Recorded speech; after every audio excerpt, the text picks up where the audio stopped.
Диктатор и автократ, председателот на собранието Талат Џафери доцна синоќ ја ограничи слободата и го кршеше деловникот. Овие зборови пратениците од опозицијата ги подкрепија и со видео од мобилните телефони, откако спикерот Џафери наложи на службите да ги заклучат вратите, за да се пребројат присутните во салата. Кој го заклучува? Нај смеш ова да го правиш, бе! Ке звонам на полиција да те пријаваме. Кој ти дава право? Вратата се отвори, пратениците ја добија слободата, денеска стаси одговорот на пратениците против Џафери. Пратеничката група на ВМРО ДПМН ќе поднесе спикерот Талат Џафери, според деловникот ќе се извести самиот, но ќе има интерпелација за него, ако мнозинството пратеници кренат рака за. Иницијативата за интерпелација за Џафери доаѓа заради низата скандали, кои опозицијата во законодавниот дом му ги припишува на спикерот. Не постојат човекови права.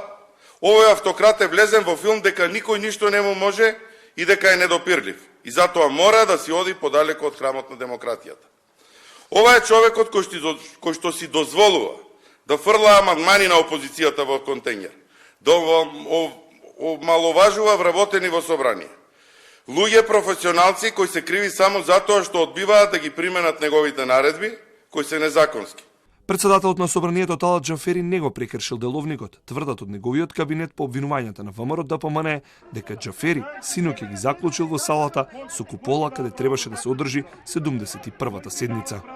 Според тоа, во текот на вчерашниот ден вратите на салата беа затворени за да можат собраниските служби да го утврдат бројот на присутни пратеници, односно дали има кворум за да се премине на гласање. Со оглед на тоа што во салата со куполи, каде што во овој период се одржуваа пленарните седници, нема соодветна опрема, се воспостави пракса координаторот да составува листа од присутни пратеници пријавени за збор. Собранието денес одново е политичка арена на пратениците. Редовните пратенички прашања се претворија во меѓусебни обвинувања помеѓу и премиерот и собраниската опозиција за или против спикерот Џафери. Јас прво не сум портпарол на председателот на собрание, меѓутоа ќе го дадам истиот одговор кој што го дадов, а кој што вие се обидовте да го извртите. Јас воопшто не навлегував во автентичност на телевизиска снимка, туку кажав дека на таа снимка не се гледа кој со кого зборува. Почитувам премиер, демонстрирате класичен мазохизам и на цела јавност покажавте дека сте уценет. И со тоа се потврдува нашата теза дека сте недостојни за вршење на должноста. Оти покрај неспособноста, кај вас има и неодговорност и префрлање на одговорност. Тоа е со еден збор се нарекува здисаност.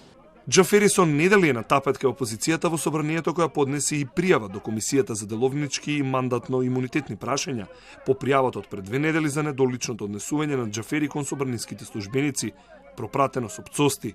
На потек е председателот на Комисијата Панчо Минов, кој се уште не свикал седница со единствената точка на дневен ред. До евентуална интерпелација пак пред пратеничкиот состав. За синоќешниот скандал Џафери има право од 15 дена писмено да се изјасни по предлогот за интерпелација.